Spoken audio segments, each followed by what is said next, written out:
Good evening, কেমন আছো বলো? আশা করি সকলেই ভালো আছো, আমিও ভালো আছি। আর আমাদের ক্লাবের মাঠে ফাংশন হচ্ছে, ফিস্ট হচ্ছে, সবাই মিলে খুব মজা করছে, একটু গান টান চলছে, তোমরা একটু অ্যাডজাস্ট করে নিও। তো আজকে কিছু কথা আবার বলতে চলে এলাম রোহনকে। সত্যি রোহনকে কিছু কথা না বললেই নয়, কারণ সত্যি করে ওর এখনও ম্যাচুরিটিটা আসেনি।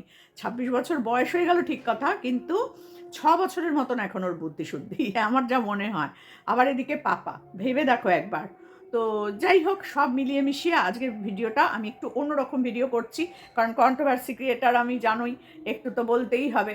হ্যাঁ, কিছুটা বলবো ওর জন্মদিন নিয়ে যে কাজটা ও করছে, এই জিনিসটা কিন্তু আমি প্রথম থেকেই বলেছিলাম। আর আমি যাব জন্মদিনে এটা বলেছিলাম, কারণ যেহেতু জন্মদিনটা সেলিব্রেট হবে তাই। এটা নয় যে ওর জন্মদিনে সব ক্রিয়েটাররা সেলিব্রিটির হবে একেবারে ঘিরে থাকবো, ওই সব কোনো কারণের জন্য না। আমার তো দেখতে যাওয়ার কথাই ছিল। তো সেটা যখন ও বললো যে 1 তারিখে তোমরা সবাই এসো, তো সেই হিসাবেই আমি বলেছিলাম আমি তো যাব, আর কে কে যাবে। হুম। তো যাই হোক, আমি যাবই না, না, যাবই না। কন্ট্রোভার্সি ক্রিয়েটার যদি ওর বাড়ি যায় তাহলে কিন্তু অনেক সমস্যা, জানো তো, অনেক সমস্যা। তো বিশেষ করে আমি আবার যদি যাই তাহলে খুবই সমস্যা। তো যাই হোক, সেটা বড় কথা নয়, আমি তো নিশ্চয়ই যাব। তবে 1 তারিখ আমার যাওয়া সম্ভব নয়, এমনিতেও আমি যেতে পারতাম না, কারণ আমার নাতনির জন্মদিন হচ্ছে 31-এ। তো বুঝতেই পারছো, সেখানে জন্মদিন রাত্রিবেলা ওইসব করে টোরে পরের দিন সকালবেলাতেই যাওয়া আমার পক্ষে একদমই সম্ভব হবে না। তো সেই কারণে আমি যেতামও না। কিন্তু আমি খুব খুশি হয়েছিলাম জন্মদিনটার কথা শুনে।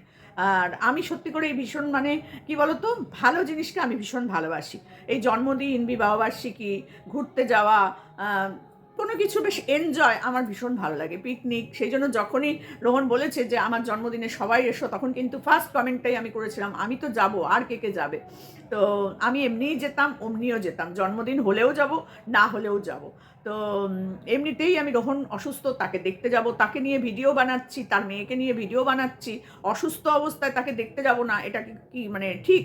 এটা অন্তত ঠিক নয়। সে যখন আমার জন্মদিনে এসেছে, তারপরে আমার সাথে তার বহুবার দেখা হয়েছে, কথা হয়, তখন তার এরকম একটা ভালো দিনে যাব না? নিশ্চয়ই যাব। তবে 1 তারিখ আমি যেতে পারবো না, কারণ আমার নাতনিরই জন্মদিন সেলিব্রেশনের ব্যাপার আছে, ছোট করে ঘরোয়া। তবুও তো বাড়িতে আমাকে থাকতেই হবে, তাই না? সেই জন্য 1 তারিখ আমি যাচ্ছি না, অন্য কোনো একটা দিন যাব। সেটা তোমরা নিশ্চয়ই আমার ব্লগে দেখতে পাবে। তো যাই হোক, অনাথ বাচ্চাদের, দুস্থ বাচ্চাদের তুমি খাওয়াবে, খুব ভালো লেগেছে। কারণ এই ব্যাপারটা নিয়ে আমার সাথে লিসানের বহু আগেই আলোচনাটা হয়েছিল। যবে আমার কানে এসছে যে জন্মদিন 1 তারিখ, তখন ওরা হায়দ্রাবাদে, তখনই কিন্তু এই পরিকল্পনাটা করা হয়েছিল যে জন্মদিন সেলিব্রেশনটা এরকমভাবে করাটা কিন্তু ঠিক হবে না। তখন ওরা হায়দ্রাবাদে ছিল, তখনই ওই যে রোহন বলেছিল 1 তারিখের আগে ফিরবে, সেই সময়ের কথা বলছি। তখন আমার সাথে কথা হয়েছিল যে জন্মদিনটা কি হবে না হবে। তো সব কথা আমি আবার এত বলতে ভালোবাসি না, যে আমার সাথে কথা হয়েছিল, আমার কথা মতো হয়েছে, আমি আবার এইসব বলতে ভালোবাসি না। আমার সাথে কথা হয়, এটা তো তোমরা জানো, সেজন্য আমি আর ওগুলো বলি না।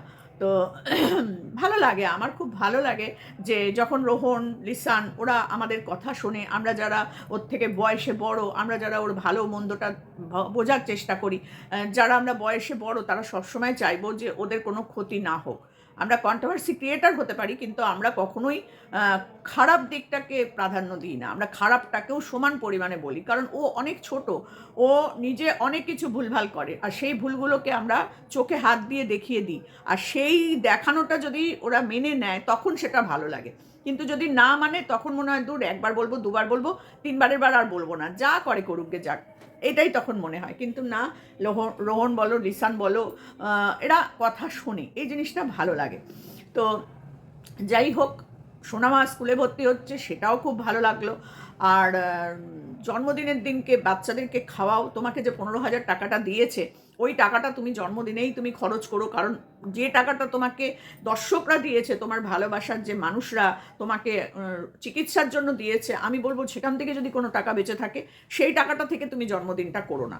তা 15,000 টাকার সাথে আর কিছু টাকা মিশিয়ে, বাবা আছে, তিনিও তো কিছু টাকা নিশ্চয়ই দেবে, সেইগুলো মিশিয়ে তুমি কিছু বাচ্চাদেরকে খাওয়াও। সেটা ঠিক আছে, কিন্তু যে টাকাটা তোমার দানের টাকা, মানে তোমাকে যে চিকিৎসার জন্য মানুষ দিয়েছে, সেই টাকাটাকে কিন্তু তুমি এখন আর নষ্ট করো না, কারণ এখনও তোমার 1 মাসের ওষুধ কেনা বাকি আছে। তার সাথে সাথে আবার তোমাকে যেতেও হবে, এগুলো একটু মাথায় রেখো। তখনও পাশে থাকবে মানুষ, এখন যারা দিতে পারেনি তখনও হয়তো কিছু মানুষ দেবে। তো সেই জন্য বুঝে শুনে খরচ করবে টাকা, কিন্তু খরচ হয়ে গেলে তাকে আবার ফিরিয়ে আনা খুব কষ্টকর ব্যাপার। তুমি যেভাবে মানুষের সাহায্য পেয়েছো, সব মানুষ হয়তো সেভাবে পায় না। অনেকে পায়, আবার অনেকে এর থেকে বেশিও পায়। পেয়ে কী করে সেটা তাদের ব্যাপার। অনেকে তো আইফোন কিনে ফেলে, অনেকে ঘরের জিনিসপত্র কিনে ফেলছে, অনেকে বেড়াতে চলে যাচ্ছে, অনেকে অনেক কিছু করেছে, মিথ্যে বলেও টাকা নিয়েছে, এরকমও আছে।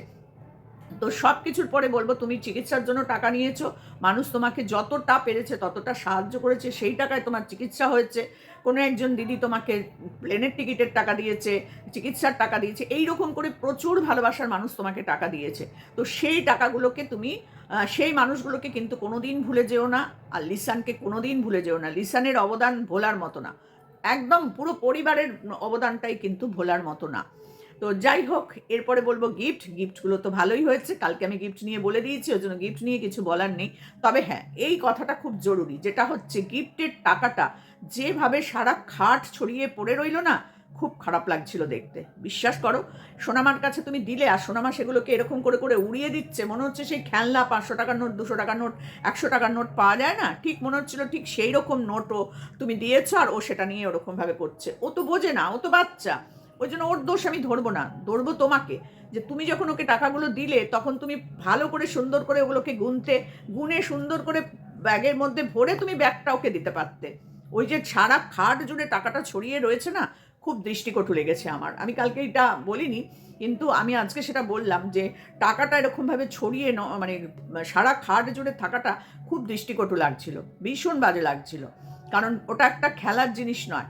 সেই খেলার জিনিসগুলোকে কাগজের টাকাগুলোকে ছিঁড়ে ফেলে দেয় বাচ্চারা।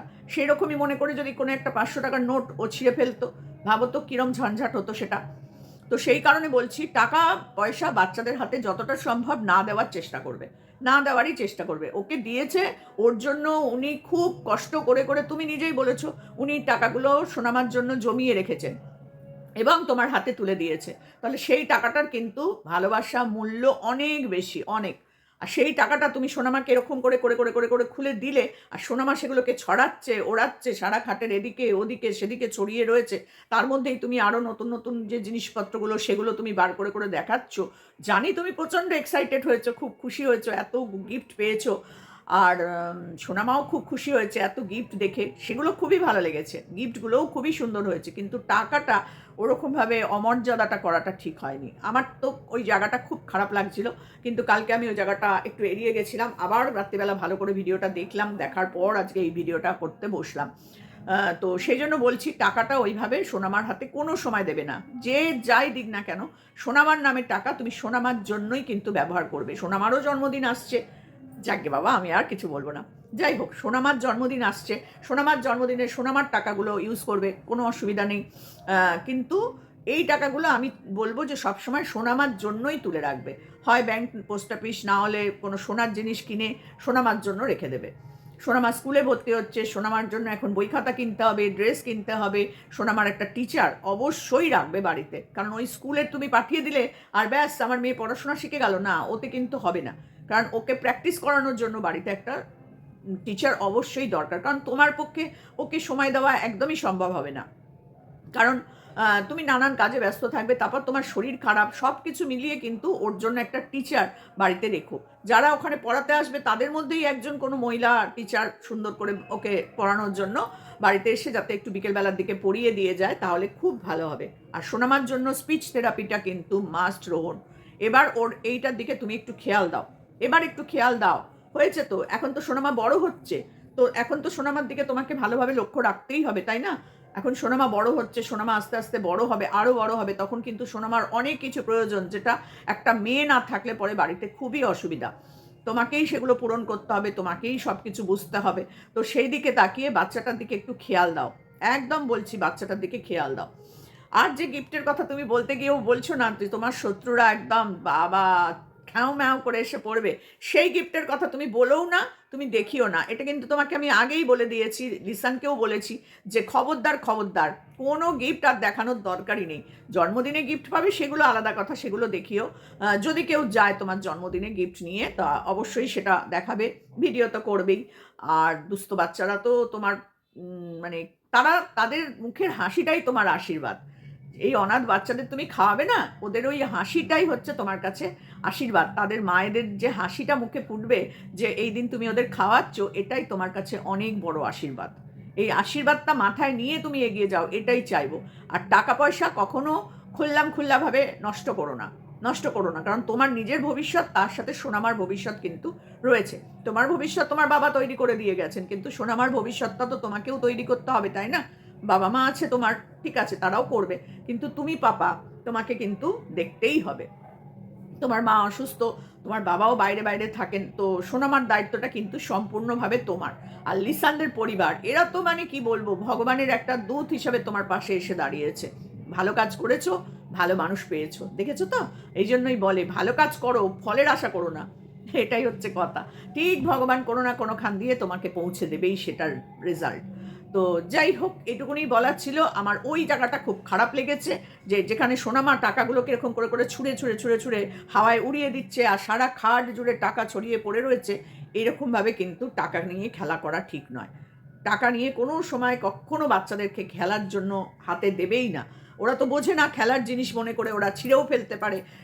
তো সেই কারণে বলছি, যা উনি দিয়েছেন কষ্ট করে জমিয়ে জমিয়ে, তুমিও কিন্তু ওটা মানে মাথায় আশীর্বাদের মতন করে ওটা তুলে রাখবে। কোনো সময় উল্টো পাল্টা খরচ করে এটা নষ্ট করবে না। তো এইটুকুই বলার ছিল। জন্মদিনে যাচ্ছি না, এটা শুনে দেখেছো কিরম কাশিটা কমছেই না, জানো আজ কতদিন ধরে কাশি। তো জন্মদিনে আমি যাচ্ছি না, আমি জন্মদিনে যাচ্ছি, আমি যাব, এই কথাটা যে আমি বলে ফেলেছিলাম, উফ বাবা মাই গড, আমি যে কেন বলেছিলাম এখন সেটাই ভাবছি। তো হ্যাঁ, সত্যি আমি যেতাম। যদি আমার নাতনির জন্মদিনের ব্যাপারটা না হতো তাহলে হয়তো আমি সত্যিই যেতাম। আর রোহনের জন্মদিন যাব না এরকম কোনো ব্যাপার আমার নেই। আমি খেতে পেলেও যেতাম, খেতে না পেলেও যেতাম, বিশ্বাস করো আমি যেতাম। তো কিন্তু আমার যেহেতু নাতনির জন্মদিন, সেহেতু আমি যেতে পারবো না, কারণ 31 ডিসেম্বর আমার নাতনির জন্মদিন। আর সেটা আমার বড় মেয়ের বাড়িতেই হবে, তোমরা নিশ্চয়ই ভিডিও দেখতে পাবে। তো 31 রাত্রিবেলা ওইসব হওয়ার পর আমার আর যাওয়ার মতো পরের দিন সকালবেলা ক্ষমতা থাকবে না, অনেকটা দূর তোমাদের বাড়ি। তো সেই জন্য আমি পরে যাব এবং জন্মদিনের গিফট নিয়েই যাব, যেহেতু তুমি জন্মদিনে দিন একটা অনুষ্ঠান করছো, আর আমি যখন তোমার বাড়ি যাব তখন তো নিশ্চয়ই গিফট নিয়ে যাব, অবশ্যই নিয়ে যাব। আমার সাধ্য মতো নিয়ে যাব, আমার এই অত দেওয়ার মতো ক্ষমতা নেই। আমার সামর্থ্য মতন ছোট্ট একটু হলেও নিয়ে যাব গিফট। সত্যি বলছি, 1 তারিখ যদি যেতাম খুব খুশি হতাম, কিন্তু না, এত কিছু শোনার পর আর যাওয়ার ইচ্ছা নেই গো, যাব না। তো চলো, আজকে ভিডিওটা এটাই বলার ছিল যে টাকা পয়সা ছোট্ট বাচ্চার হাতে দেবে না, আর ওইভাবে ছড়িয়ে টাকা পয়সা রাখাটা আমার একদম ভালো লাগেনি, এটাই বলার ছিল।